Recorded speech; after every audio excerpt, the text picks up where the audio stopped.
Good morning, everyone. Welcome to Accuracy in America, brought to you by Accuracy in Academia. I'm your host, Don Irvine, joined by my co-host, Brian McNichol. Good morning to everybody who has not melted away in the summer heat.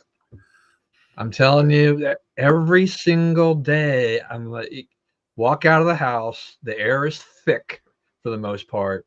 It starts early in the morning and just doesn't really let up. Yeah, I was out walking at like 6:15 this morning, and man, it was brutal even then. Yeah, my wife. I love this time of year. I mean, I cannot complain. I love it. Yeah, no, I mean, I love summer, but this has been kind of a slow, brutal burn or something like that. I don't know. It's just consistently high humidity, high temperatures. Just day after day after day, we get some afternoon thunderstorms in the mix. It's been a little more of the typical Washington D.C. summer than we've had for a while. Yeah. But I was getting not used the high to highs. I mean, it's not a lot of like 100-degree days. right. It's a lot of Right. 93s and 94s Yeah. with 90% humidity, which is pretty darn hot. Yeah. No, it's just my wife and I will try to go out maybe and try to get some shopping in early, and that means going to Costco for executive club hours at 9 o'clock, and even you just walk out and sometimes she's like, oh, maybe we should stay home.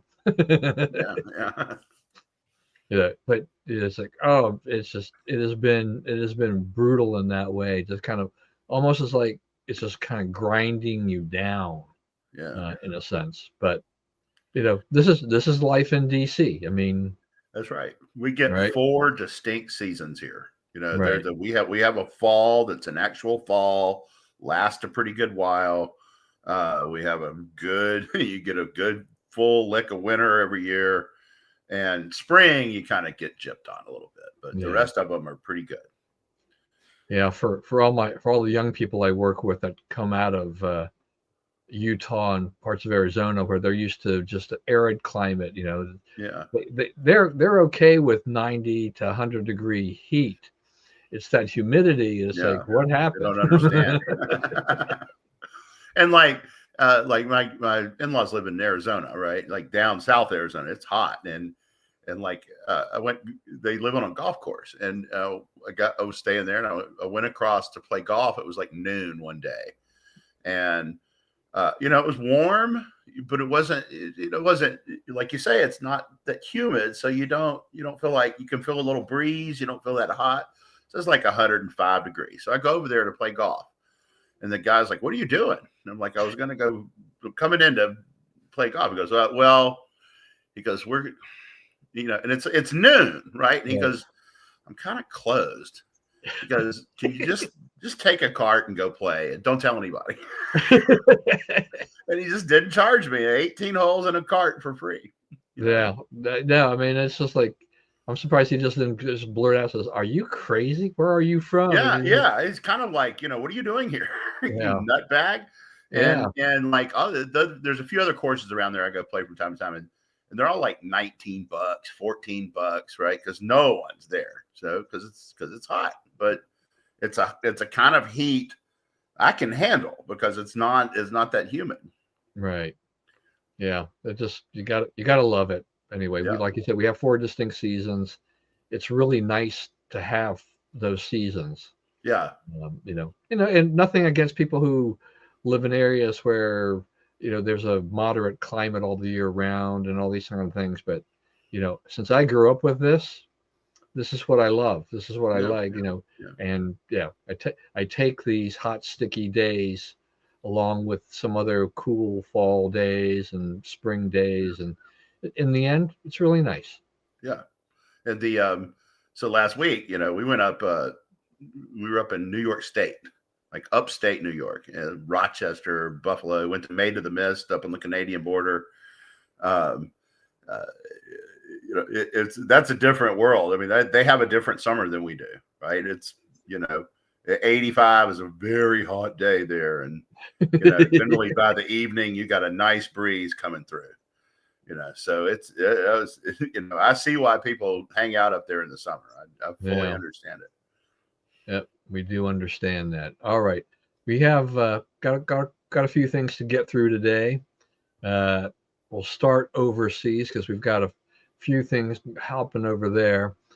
We have some protests in Ukraine, and I guess this was over what is a security law. I mean, eh, I don't know. I mean, is this something Zelensky needs to be worried about in terms of how he's approached this whole thing? You know, he's held it together during this war against Russia, but this seems to be a little bit of a crack here in terms of what he did here versus getting a popular uprising. I guess I don't know. Maybe Putin is sitting going there, and now we've got him on the ropes a little bit or something. I don't know. What's your opinion about what the heck's going on over Well, I there? think they are both leaders. The challenge for them now is that you can't say that you're going to provide a quick solution, right? There's no quick solution. Any efforts of that have been quelled. Any hopes of that have been eliminated. So you're now telling your populace on both sides, we're in this for the long haul. You think we may be closer to the beginning than we are to the end of this war, right? It could be many more years, right? So now those publics start to look at that differently. It's like the Russians, they went in, they were counting on getting it done in a week, right? And now we're up at 4 years or so, right? What is it? Right. Yeah, part of this, was just that we know that part of the problem is corruption, and so Right. they've had this anti-corruption task force or whatever they call it, and it looks Zelensky targeted them, and that seems to have sparked an uprising, which may or may not be a long-term problem or situation, but when you're a leader, I think you have to show, I don't know, some transparency that you are interested in making sure that that you are interested in fighting corruption, because charges get leveled against governments like this all the time, and in this case, it looks like on the surface to people, to the population, that he's basically weakening the anti-corruption forces, uh, and would is basically allowing more corruption to occur, which doesn't sit well with some of the base population at this time. And he doesn't. And the donors, right? The whole point of the anti-corruption campaign is us. We're the recipients of that. Like, please keep sending us aid. We're not being corrupt with it, right? That's what this thing is there for. So, he wants to cut it off. There must be something there that we need to be worried about. Well, so because we've had for quite a while now, we've had a lot of people, a number of Republicans in Congress that have questioned the amount of aid that we've given to Ukraine and Zelensky, and part of that is based on where exactly how is this money being spent and how is this material being used, and then you see him kind of strike against the anti-corruption forces, and you're like, well, that probably emboldens a lot of Republicans saying, like, see, we kind of have our suspicions may be true, that we Right. You're saying as you said, we're donors. It's like, how are you proving that you really need this aid and that it's going to flow the way it needs to, when you seem to be weakening anti-corruption laws and efforts, at a time when you still need to make sure that this is clear, that everything is good, for the most part. It's never going to be perfect, Right. but I don't know that you want to be out there when you're getting accused of basically kind of almost dismantling or partially dismantling anti-corruption efforts, when you're receiving the kind of money they're receiving from the U.S. and other countries. Right. You're breaking faith with them. And it's a key for American politicians to be able to tell the American people that they think the money's being well spent. Yeah. they can't confidently do that, you're going to get a different response. Yeah, and I've been very pro Ukraine, but even I think this is then you get the people who've been very much saying like we're going to back him because what Russia's done is unconscionable, but then he does this, and you just kind of if your support is somewhat wavering in some respects, this is not the way to go about increasing your support. Right, that's right. Yeah, So it's like it's not to weaken the. I guess he has somebody over there putting pressure on him to weaken it so they can get a bigger dip or whatever. But yeah, you can't put up with that. Your whole future, your country's on the line. This has got to work. yeah. So yeah, I think you will see some efforts at getting it back to where it looks presentable to us. I mean, that's we're the audience. The U.S. is the audience. Also think that on the other hand, if you look at what happened last week with Trump and Scotland announcing, I don't think anything's been signed, announcing the trade deal with the EU. And a big part of that trade deal is buying the European countries are going to buy a bunch of U.S. made military equipment, and they're going to donate or whatever a good sizable portion of it to Ukraine, to the effort in Ukraine. So now, Putin is going to be facing an emboldened and well-supplied enemy again, right? And one kind of on the march, right? He had his chance to make a deal with Trump. Trump, promised there'd be a deal on the first day. He didn't deliver that. He tried to get it done as quickly as he could. Putin made some feints toward cooperation. Then he made some feints toward non-cooperation.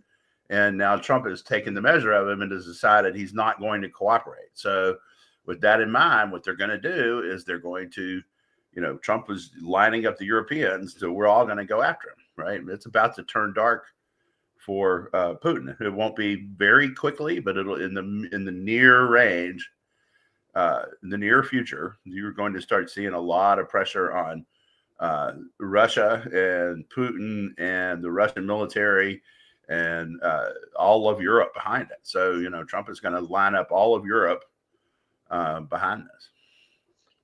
Yeah, I mean, Putin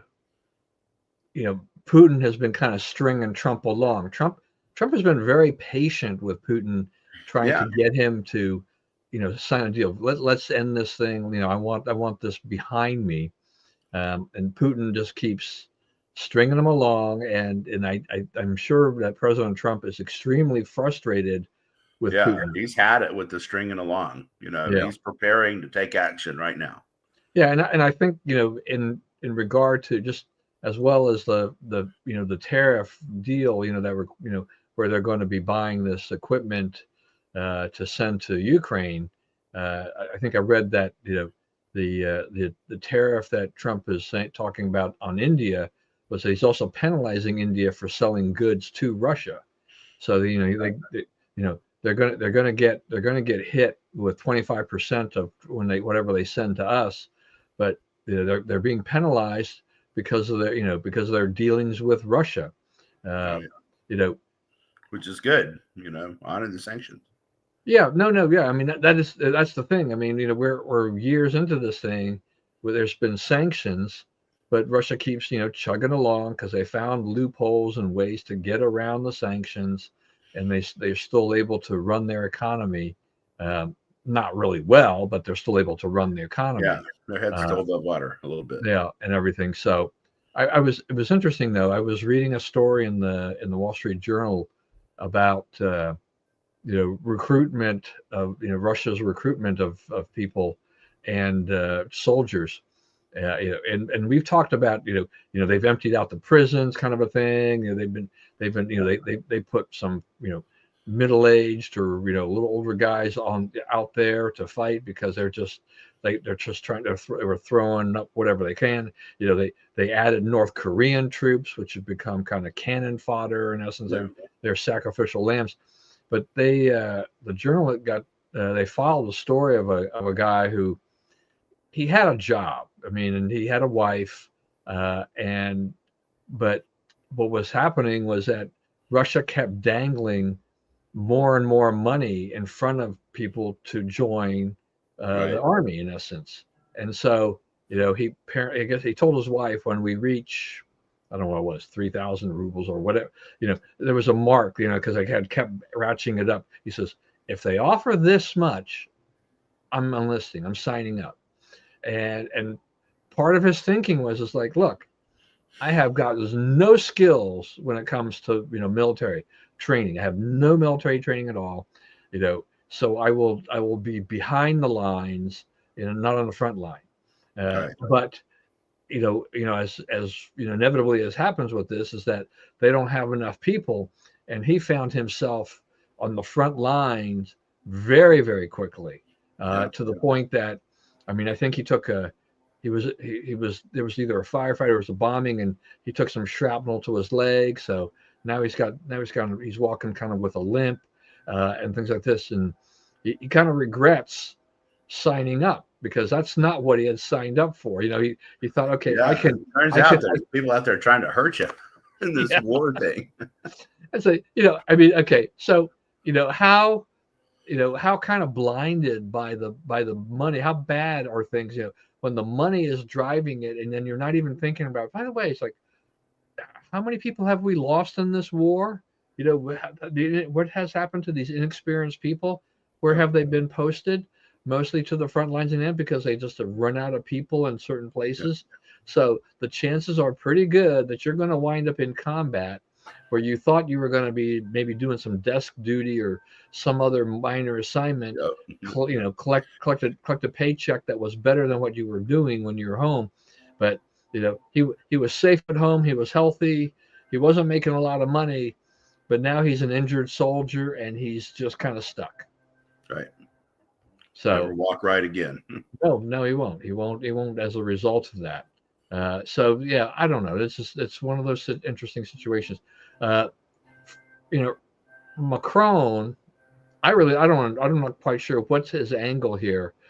He's announced that they're going to, what, in September, recognize Palestine as a state, uh, and this is this has got a lot of people upset. I mean, he's now kind of breaking away from any kind of support of Israel in that sense, for this. And I don't know if this isolates France from other countries. Is there an angle in here where he thinks this is he's looking at the media and all the stories that they put out about what's going on out there, and he's just becoming overly sympathetic to the Palestinians, ignoring the terrors of Hamas. What's your Well, it'll take? never, I mean, a two-state solution, it'll never work. The Palestinians wanted to try it. They should have took them up on it long ago, because now everybody realizes, you have this river to the sea stuff. They're not interested in coexisting with the Jews. They would be a state sponsor of terrorism from day one. And they would be a poor, needy, in need of aid and whatnot, with little infrastructure going forward, right from the jump. Plus, is just to be a state, you would have to recognize Israel. You would have to recognize Israel's right to exist, and they're not prepared to do that, and they probably never will be.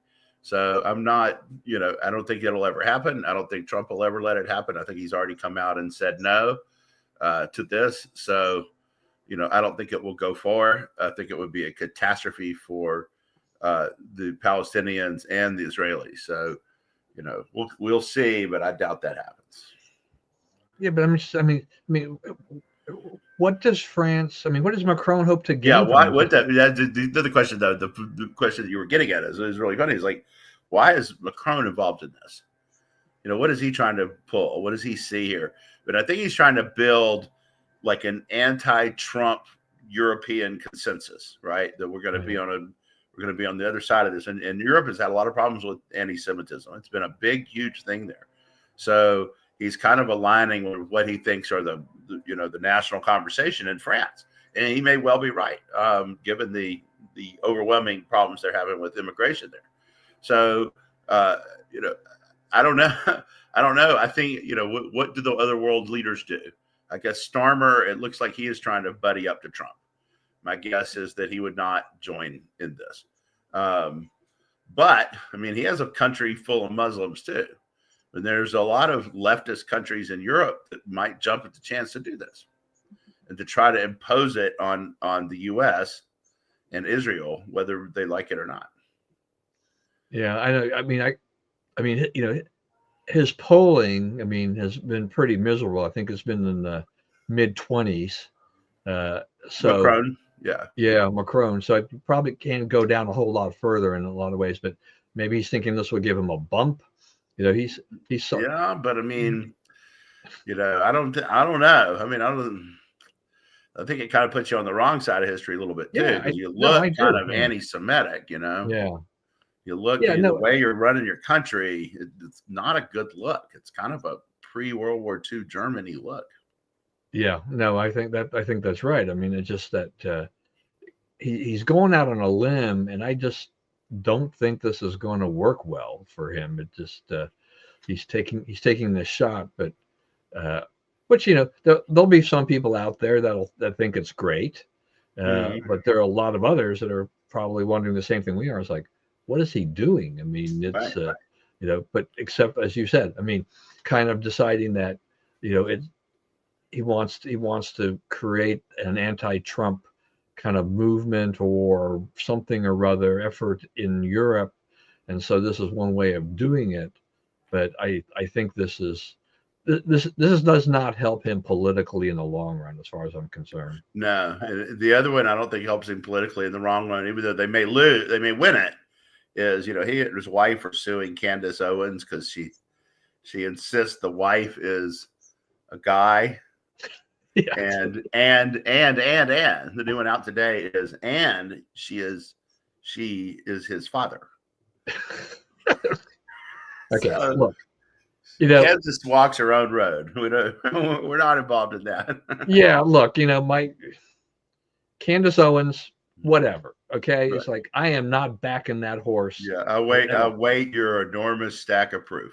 Yeah, you got your stack of proof. I really want to look into it, but yeah, you know, I don't know what her claim is based on. Maybe she has a lot of evidence. I don't know. I've never looked into it, but it's just like, you know, even if it's true, right? Even if you really did have a reliable witness and some, you know, form of proof, right? Who cares? Yeah. Why are we making a big problem about that? You know, though, I mean, in this world that we live in with President Trump and the MAGA base and everything like that, you know, Candace is doing well. I mean, it's just, it drives me crazy because and she's not a base. MAGA is not. She's not popular with MAGA. Right, but she can kind of ride coattails by just being this outlandish person, because we've got a world full of them now. Right. You know, it's just they just keep popping up and piling on, and she's trying to keep her head above all the rest. I mean, she's been around a while and stay, so she wants to be relevant, but you know, it's like when I hear Candace Owens, I was like, next subject, please. yeah, I hear you. Yeah, like, don't hold me responsible. Yeah, it's like, yeah, I don't know. If you give money to Candace Owens, yeah, that's your free will and your free choice, but that's the furthest thing I'm ever going to do. Right. is support her. That's I don't know what's happened. It just, things get too wild. There was this episode where President Trump, you know, made this remarkable visit to the Federal Reserve buildings that are under, you know, renovation, construction, and everything like that. And the video clip from that was almost priceless when you know, Trump pulls out his new estimate thing, and the look on Jerome Powell's face was like, "What the heck are you talking about?" and all of this. But it did, you know, it did give me a clear understanding of, at least I think I have it right in terms of why. You know, I've been wondering ever since this whole brouhaha, you know, cropped up, is that, where did this third building come from? And I didn't, you know, it's not that they built a third building. There was another building on Constitution Avenue that they took over, and so they're renovating that, you know, along with the Eccles building. So, and then the building that my father complained about for years, that was renovated apparently years ago. So, you know, construction easy to kind of, say, okay, well, this is the total cost of all of these renovations. Right. And they ran into, I mean, what they're trying to do with those old historic buildings on Constitution Avenue, that's a lot of work. I mean, Yeah. I think when they went to Yeah, it Capitol is. Hill for the money, they had no idea really what they were going to find. How many times have we seen construction projects and they're going like, uh-oh, Yeah, here's a and not problem. just like 4%, but like 40%. Yeah. Like, okay, somebody did not really understand the assignment here. Yeah, and Yeah. and they're limited, right? I mean, they're trying to add on to the buildings, okay, but there are restrictions about doing that because these are historical buildings built in like 1930s. They can Right. go under, but the problem as they dug down was that whole area is a filled-in swamp. Yeah. So there's an issue about water. Right. That's right. So you go down there, you better figure out a way to make sure you keep things watertight, waterproof, Yeah. because this was not what that land was meant to have, is have these huge buildings sitting on this land. You can make it work, but it's going to be very costly, particularly in today's terms. Right. The two of them seem to have kind of, I think Trump has kind of realizes that the construction thing, not really a hill for that he wants to die on. He just wants to keep hammering Powell on interest rates and hoping that he gets something. But he has to remember, Powell is one member of the Federal Open Market Committee. All right, there's 12 people who vote, so he's got a jawbone enough to get others to move his way. And as I understand it, with the meetings today, is that they might get a second vote against in favor of raising interest rates, so that the movement is starting to go, a little bit more towards cutting of interest rates. But we're not there yet. And as I've been reading about this too, is that uh, we have been focused on short-term interest rates, which is what the interest rate cuts tend to affect most directly at first. But that we have to watch out for the long-term interest rates, which can come back and bite. And the last time the Fed cut, that's what happened. We wound up seeing long-term interest rates spike. And so this is always a delicate dance for economists, is trying to figure out, it's like, how much of this is going to affect that, Right. and all of this. And they're not always right. I mean, Right. we know that as well. We've Yeah, gotten, it's a bad time for economists, right? They've had a yeah. bad few months in the prediction. Well, right. I mean, look where we are. I mean, I'm still waiting for that other shoe to drop, but it may never drop. I mean, we've had tariffs kind of back and forth, and now we're starting to settle into kind of an idea of where we will be more or less going forward, because deal after deal is kind of being struck. So we're getting this idea that 15% tariffs are probably is something that Trump seems to love, is the 15% tariff. Yeah. So and it's going to be either up, is probably going to be 15% and up, or just 15%. I mean, Right. you're not going to go lower than that in all There's some likelihood. tens. I think the European Yeah. thing is tens. Yeah. Well, I think what he's had is that the way they structure this is that there was the 15% is basically adding 10% to the old 5%, or 5% to the old 10%, or whatever. Okay. It wasn't like it was for them already. They'd already had some tariff. This is just raising it up a little bit more, but they were already at a certain level anyway. So it's just adding another 5 or 10% to the old tariff. So not as painful as it might seem to some, and it may not have effect. Jobs market, maybe a little soft, but we'll see. We'll see how these other numbers that come out. I mean, we're at the end of the month. Normally, the first Friday of the month, we get a bunch of economic numbers. Right. We're going to see some numbers on this Friday, give us a little Like more quarterly clue. growth is up 3. Yeah, 3. That's already out. Gr- It's the pretty growth good. the growth figures, I don't know, because we've seen negative growth, or low growth, and then we've seen them bounce back. There's a lot of things you can do with the numbers, numbers that go into growth, that can affect like GDP and stuff like that, or that say, because you front load your inventory, or you do all these things. There's so many factors that kind of make, as terms of how that goes. I don't know that the growth figure is a reliable figure as much anymore. There's a lot of these things have just changed over time, but I do think that I think some of the interaction between Powell and Trump has just been kind of, I don't know. I found it to be kind of humorous. Yeah, I did too. It's like a walk They're around. out in hard hats, You can see Trump. I mean, I've seen any of the internet memes about it, but the one who makes them with the little kids who are dressed up to look like them, every time that Trump would say something, they would show the Epstein kid. I mean, the Powell kid. He'd be like, it's like he was really. I think he was really scared. So I don't know. The look of those two kind of reminds me of the little people toys wearing construction hats that you get for your kids. You put them in a construction truck. It's just little people with hard hats. I mean, yes, Trump has some understanding of construction and building buildings. We get that. But a 1930s era building with the federal government involved, is a whole different animal. Right. That's right. So as you had said before the show, it's like, it's not like Jerome Powell is supposed to be the construction manager, right? That's not his area of expertise, is just to sit there with the architects and go, oh, okay, well, let's do this and do this. Right. See, that was the other one. It's like he had a big advantage on Powell there because Trump, as you say, he does know this stuff. Right. And Powell does not. Right. But Powell's supposed to be running this project, and the project is not. And I think another question that came up in this is, this is the third building, right? We're talking about the building he was saying the cost overruns on. They have two buildings, and they're adding a third building. So how many people does it take to do this? Right. What are they doing? Right. I mean that.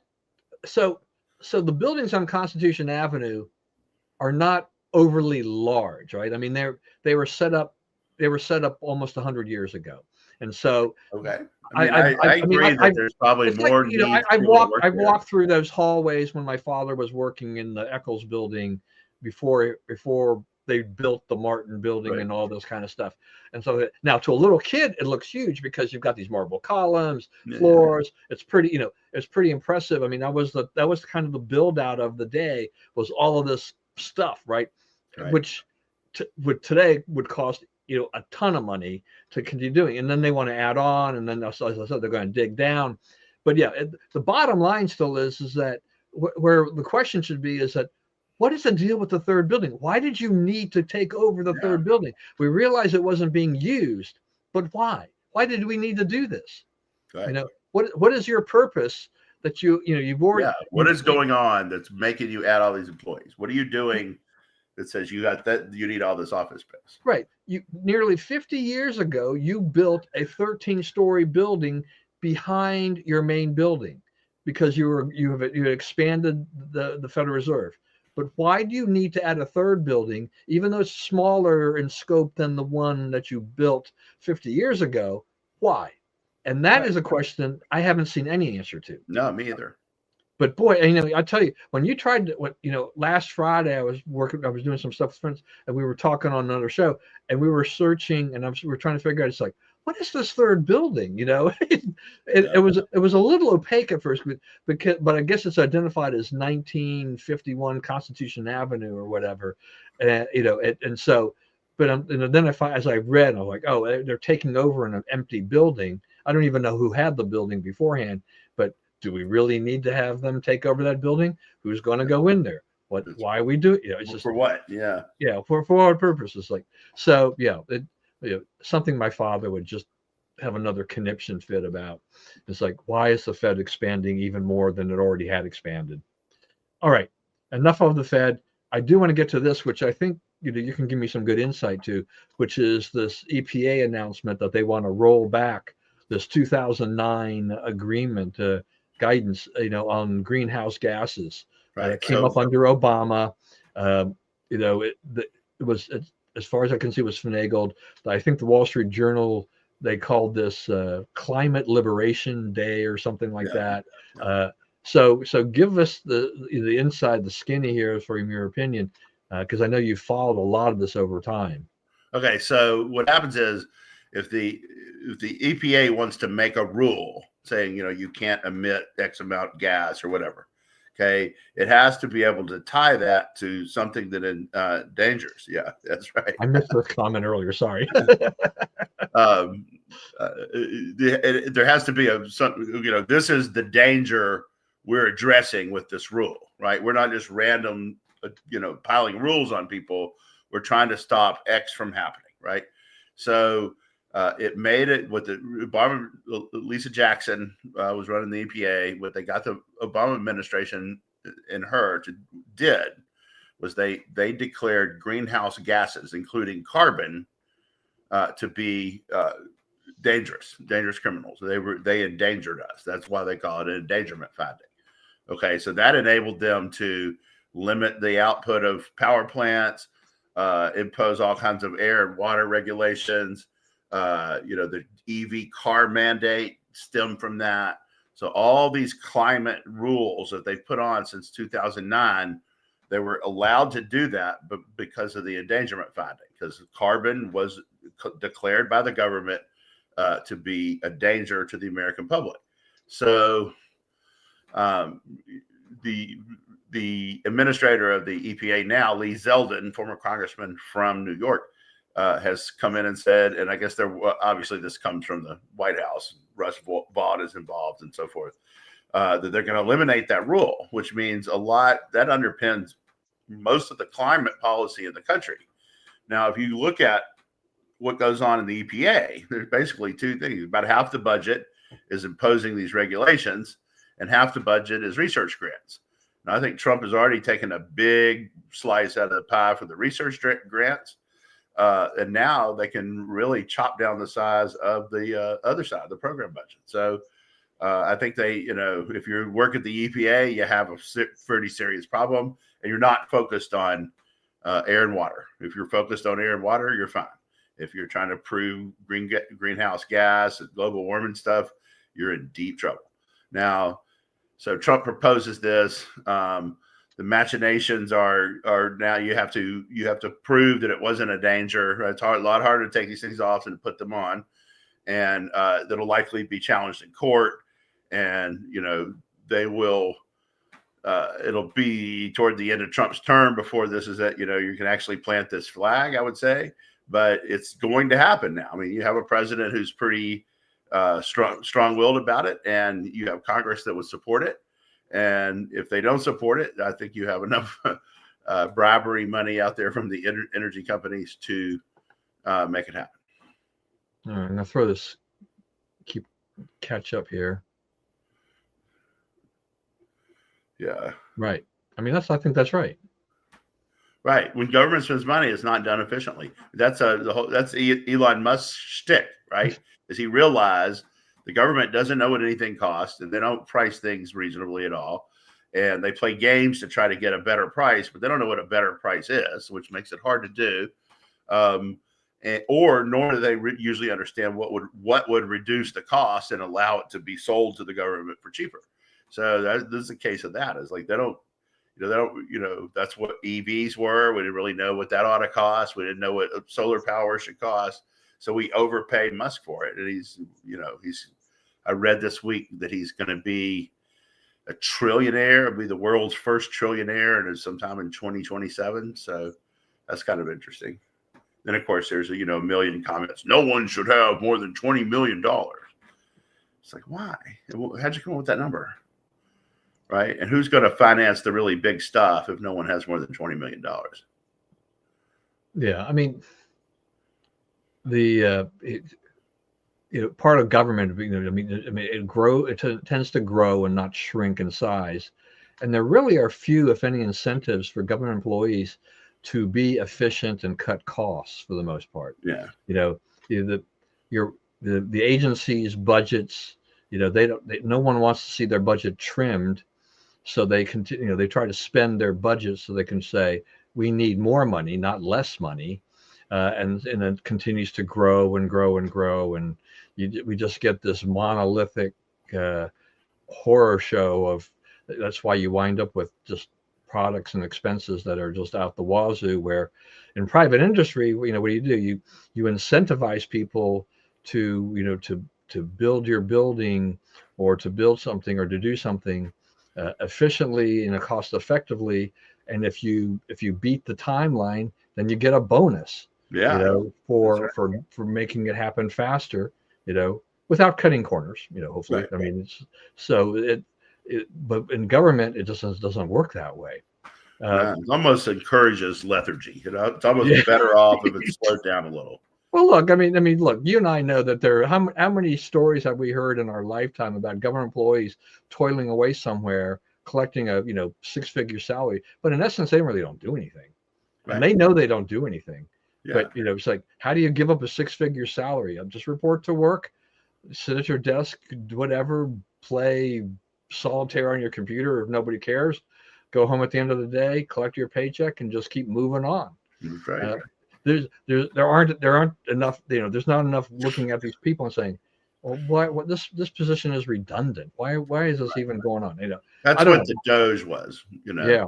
So that some of that has been cleaned out, and Doge is not done. Doge is still going in through federal agencies looking for ways. So.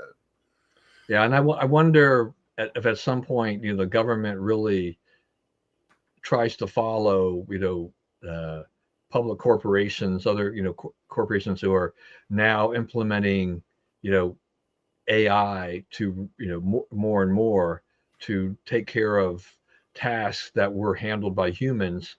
It's still a little tricky because it's not perfect. AI is it's learning as it goes. Yeah. But now we're seeing corporations being saying fed leftist garbage like as fast as they can stuff it down. Yeah, no, but I think, and in time it'll get better, right? I mean, it's because you can see like Musk is fixing it. He's trying to address it, and and if Musk gets that edge in the market by doing that, everybody else will try to fix it. Yeah, so on this EPA thing, you mentioned Lisa Jackson. How many times did I hear the name Lisa Jackson when I attended the Wyrick lunch with Senator Inhofe there? Favorite every week, every Wednesday, he kind of mentioned her name, for all those years about the latest thing going on there. Inhofe was one of the great champions of fighting back against the EPA during his time in the Senate, and a great man. And then so Lisa Jackson, what does she do? She parlays this whole EPA administrator thing. She has been working for Apple for 12 years, handling all their environmental stuff and things like that. So you kind of know where Apple's direction is when it comes to things like that. But yeah, I can imagine the liberals and environmentalists are, they're just, they're having a hard time handling this one. Yeah, they'll live through it. Yeah, they'll right. I mean, I really think they're going to make it. Yeah, for better or worse. Yeah, well, I mean, I think you're right, though. I mean, I think what you said earlier, though. So if there's somebody who's going to make this happen, it's Trump. I mean, this is yet another indication of where the Trump administration has been looking at stuff, and they said, look, we've got a few years to get some things changed and done for the better of the country, things that just need to be reversed or eliminated, and we're going to go after it, and we're going to get it done. And so go forth and do it. That there's still a lot of questions about a lot of things that are out there that I don't know whether or not the Trump administration will make it happen. I mean, we just saw, it's not on the list, but we just saw the announcement that Union Pacific Railway wants to buy Norfolk Southern, which would create a coast to coast railway network. Yeah, for the first time. Yeah, imagine this. We have lived our entire life without this coast to coast, rail network, which seems to make sense. Coast to coast railroad. I mean, you can put something on a train here and get it to LA or whatever. But if one company owning it, you don't need any intermodality and all that stuff. You could just put it on a car and send it. Which is what happens is like, if you've got Union Pacific and you've got Norfolk Southern, if you want to get things from one side to the other, you have to deal with others to get it there, because your trains only run to this point. You've got to get on somebody else's trains and tracks to get to the next point. They can then take it to that final point, kind of a thing like that. This would just go. Now, the question with that, and I don't know if you've even thought about this, is just that, so the Surface Transportation Board has to approve this merger. It's 2 Republicans and 2 Democrats. Trump can nominate a a pro railroad, person to kind of push that over the top. Uh, but do you think he would? Do you think the unions, how much are they going to fight back on this? Because this is something I think the rail, your unions, I don't think they like this stuff because they see efficiencies, and that's not Right. their bread and butter. Right. They like the monitoring the track, right? They now used to be like they literally had people on the train watching it go down the track, trying to find defects in the track and so forth. And they had people who were stationed at each place the train goes by to come out and look at the track. And now it's done digitally, and they find much more, right? But it means you don't need that second person. So the what are they? The rail way, what do you call it? Right of way maintainers or something union. It's like it's sort of a catch-all railroad union. Guys are all against it, and they got the Biden administration to be on their side and block this progress. But you'll now see that go through. You got to remember, so it'd be interesting what happens because Union Pacific has a lot of track on this side of the country. It has more out west. It has some. It has accumulated in the last few years, like bought up, Illinois Central, Kansas City Southern, Texas Pacific, and so now it has some presence in the South. Okay, the North, the grain belt of the U.S. is sewed up tight by Warren Buffett, BSNF, Burlington Southern, the old Burlington Southern. Northern Santa Fe, right? BNSF. Yeah, Burlington Northern Santa Fe. That's what it is, BNSF. So that's what So he bought an old airline, an old railroad, and he controlled all the northern traffic. That is why he gave Biden all this money, and is why he wanted Biden to stop the Keystone Pipeline, because the Keystone Pipeline was direct competition to taking it out by rail. So don't ever mistake these with people who actually care about the good of the country. Don't that's not what they're there. So but because it's thousands of times safer by pipeline than it is by rail. So so it'll be interesting to see like who grabs what market share, and how that changes, and what role railroads have in shipping in the country. It's like it seems that the demand is too fast now, for railroads. They don't seem practical because, you can get something here from Los Angeles, but you're going to have to wait days, right? But, some commodities like cars, it doesn't matter if you wait days, right? You could bring cars into the port of LA and send them over here on trains, so there's definitely business to be had.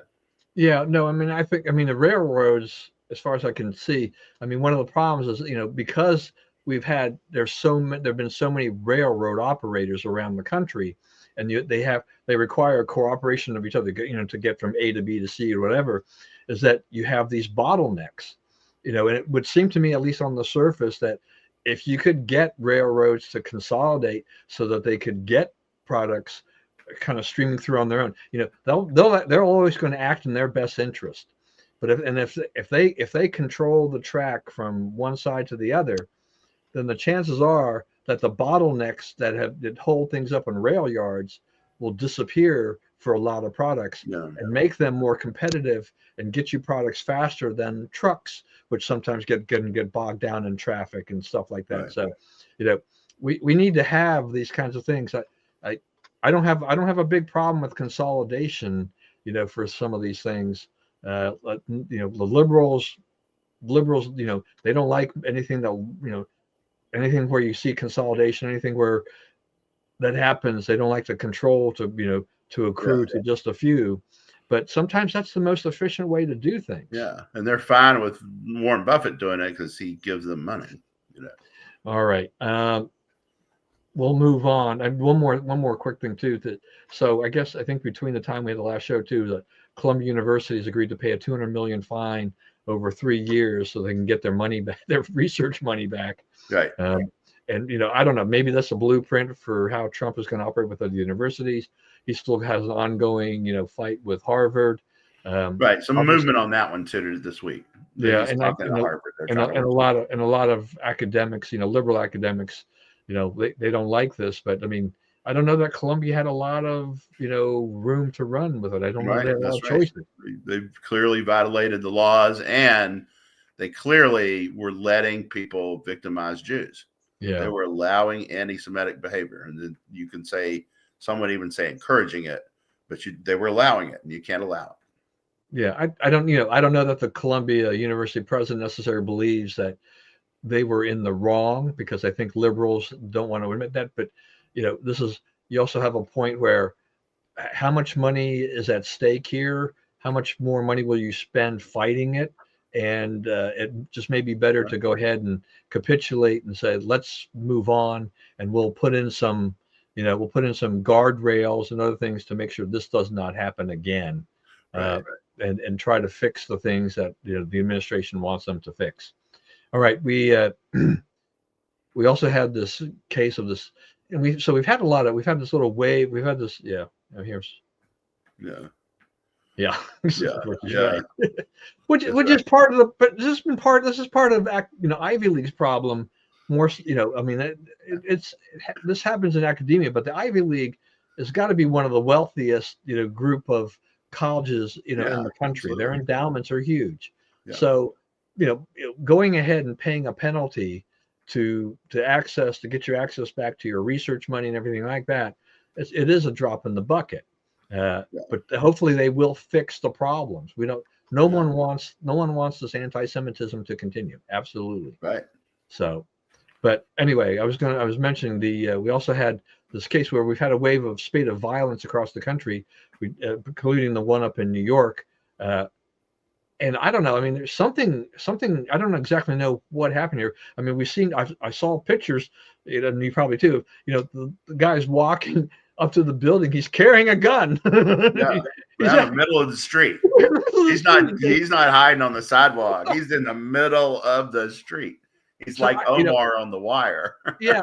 Now I don't know. I didn't go into it. I don't know what happened when he got inside the building exactly. But how do you, if you're carrying this gun that way, exactly? What did you? You're not. It's not, he wasn't like wearing something where he can really hide that really well, as far as I could tell. Right. And he managed to get into the building and go up the elevator. What in the heck's going on there? And nobody said it. Yeah. Nobody steps up. I mean, it's Kitty Genovese all over again. On that one. Tragic loss of life. And then you've got Mandami. He expresses regrets, but he's also a defund the police guy. I mean, right. And the policeman was shot. This off-duty police officer was shot in the back, as I understand. He never even had a chance to react to the situation. But I don't know. I understand that he wants to express his condolences and whatnot, but I don't think it's changing Mandami's position about he wants fewer police on the streets, which is not the right answer in New York City. Right. That's right. It's New York City. I think it's going to go the other way. I also think by the time that election rolls around, whichever one of them saying we're putting the most cops on the street is probably going to win. That could be true. That could be very true. You probably saw this interview that Chris Matthews had on the Charlie Rose's program. So, two things. One is that Chris Matthews. One is, what the heck is Charlie Rose doing back on TV? Go ahead. Well, it's his own network. It's his own show. Oh, okay. He's got to. Yeah, I know. That was kind of my first thing. I was like, "What, Charlie Rose? What the heck?" That's right. But he's got like his own website, and he does these conversations with Charlie Rose, and he posts them to his website. So he has this thing with Chris Matthews, and Chris Matthews actually was somewhat praiseworthy of Donald Trump, saying, the guy's got a connection to the American public. He knows how, which is what the Democrats don't have, right? The Democrats have not been able to connect, but Trump seems to, connect on levels that others cannot connect to. That's right. And so, Chris Matthews continues. The polls were lying. The polls say he's down. He's not down. I feel this everywhere I go. I think that too. I mean, that's the thing. I mean, even Chris Matthews said that he doesn't even believe the polls that showed Right. that Trump was down, right? I mean, So so since the election, right before the election, like in the weeks, just a few weeks before the election, Republicans moved past Democrats in total voter registration all over the country, right? And since the election, they have added about 1.2 million to their lead. The North Carolina has gone from about 235,000 more Democrats than Republicans to about 17,000 more Democrats than Republicans. Pennsylvania has gone from 1.2 million more Democrats than Republicans down to something like 23,000. So it's yeah, it's an overwhelming avalanche of stuff, and as people point out, if you're taking action, that's more than pollster calls you up and you say, who are you going to vote for? This guy, that guy, right? But if you're going to the trouble to look up how to change your party registration or register to vote, and you're doing that, carrying out all that, then you're pretty high propensity that you're going to vote like you're lining up, and you will be showing up at the polls, right? If you're 35 and you go register to vote, everybody does it when they're 18, right? But if you're 35 and you go register to vote, you're going to vote, right? You're doing that for a reason. You're like, I need to get involved in this, right? So, that's where we are on this. Is like the people who actually care about it and actually want to vote are going Republican hardcore. It used to be, for instance, a hallmark of this was Republicans loved it when it rained on election day. Remember? I mean, you've heard this, right? For right. years and years, because we want low turnout. High turnout worked against us. That's not the case anymore. Now, high turnout favors Republicans. So that's a whole new, and the Democrats are, they don't really know what to do with that because all their stuff is set up for high turnout because that's what they want. So it'll be interesting to see where it retrenches. The other thing is, their House approval rating is for Democrats. Democrats in Congress approval rating is in the teens, right? Democrats overall, it's like 21%. So everybody keeps telling you they're going to mop the floor in the midterms. Like, I don't really see it yet. And also, they're saying, Trump is underwater over all this stuff. Trump's overnights last night were over 52%. So he's back. They didn't get him. Epstein didn't get him. Now, let me ask you a question. Do you still think it's a non-story that these things that Tulsi Gabbard's putting out? I still haven't. I mean, I haven't. Yeah, I mean, I'm still not getting enough there that I really want to concentrate on that. I mean, I think we have more important things out there than this at this point. But like I said before, I mean, it's just like if there was some illegality going on, that's fine. But I don't. I haven't been following the story closely enough to say that I can see that there's been absolute, something on the level of treason for Obama. It's like I'm not buying this yet, and I just think that's not the way we want to go on that. I mean, if you want to go after the other guys, that's fine, but I think they're going to throw some bodies out in the street. John Brennan, maybe even Comey. Yeah, I mean that may happen to protect Obama. But I mean, the president's press secretary was asked about this, and she said, yeah, what he did is treasonous. And, like Scott Adams said, we're not going to, this story it's complex, right? Part of it is like you say, I'm really not hearing it, right? I'm reading the heck out of it, right? So I know all the little tiny details, but what does it take for it to break through to the America's consciousness, right? This was a serious thing. They crippled Trump's presidency for 2 years with this Russia stuff that they made up. I mean, that's essentially what's getting proven beyond any doubt right now, is that they all knew Trump wasn't colluding with the Russians, and they all signed off or participated at greater amounts than others to make it look like he had, so they could have something to hold against him. Obviously, the impeachments were nonsense, right? Political nonsense. So they're trying to say, okay, you know, these guys conspired to cripple his presidency with an investigation that they knew was false. Okay, so that's kind of a new, you know, you heard that scandal before? Not really, right? This is sort of a new twist.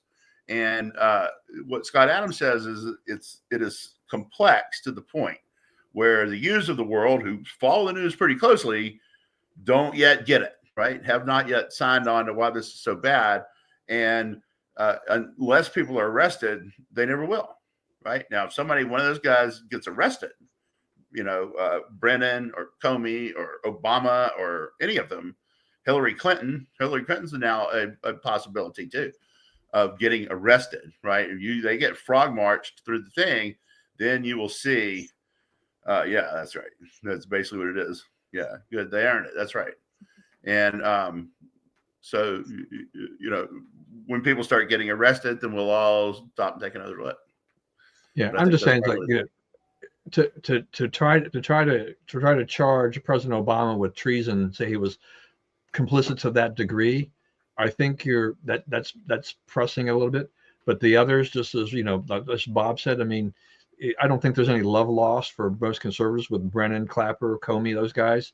We know that those guys were they were not good guys. Right. So yeah, if you're going to throw somebody under the bus, you throw those guys under the bus. You know, and they probably. And I think they will say, you know, Obama will end up as an unindicted co-conspirator, like Nixon, you know, in Watergate, something like that, where he's indelibly connected to it. His you know, political future is dead. He's now a guy who participated in a conspiracy, ruins his legacy, whatever legacy he actually has, and you know, and the other people are punished as they should appropriately be. All right, we have to really wrap this up. I want to give us a quick update on your Hall of Fame trip. Also, your thoughts on Ichiro's speech. Okay. Well, so I didn't go to the Hall of Fame. We were positioned to go. Okay. like seriously, Lori lined up a hotel room in Little Falls, which is like 25 miles away. And if you know anything about it, like the town that they hold this in is like 2,500 people. Right? I've been there. Yeah, it's a tiny little village, and then 300,000 people descend on this thing, right? So there's no room. Traffic's awful. You know, the roads are the size that you get when you have 2,500 people, not 300,000. So it's a big, huge problem. So, but the night before, my CPAP wouldn't work. Oh. Right? So I could not sleep. So at that point, we said, we better just go home. And it was probably a good deal because it was some rain. It ended up being a pretty like sketchy day up there. So I just had to come home. And then I got home and I'm like, man, I'm not going to be able to sleep again tonight. I'm like, you know what? I'm plugging that machine in one more time. I just got to make sure. And it worked. So, I don't know what happened. Still trying to catch up on my sleep. But just your thoughts. I mean, you know, I only heard a little clip about it. I heard that, you know, clip that's been circulating around, which is Ichiro talking about the one vote he didn't get, and then that writer is the invitation to have dinner at his home has expired. And he did it in English, which is wonderful. Yeah. Wonderful. He was. You know, Lori used to talk about that because, you know, she's a huge Mariners fan. That's why we wanted to go. But you know, she's like, he carries this guy around to do his translation, but he speaks perfect English. Yeah. He just wanted to make sure that he didn't get anything wrong. You know, he really is a perfectionist to a really rare degree. Yeah. Being half Japanese, he's definitely a hero to me, and this just solidified him in my mind. You know, to do that speech and all that, and to whoever helped him put that together, that was a zinger to that writer. I loved it. I mean, the crowd reaction is like, whoa. And you know, and Billy Wagner's like, this one, the poor Astros, we got 3 people in there now, and all of their speeches have been boring, and his was too. You reboot the CPAP.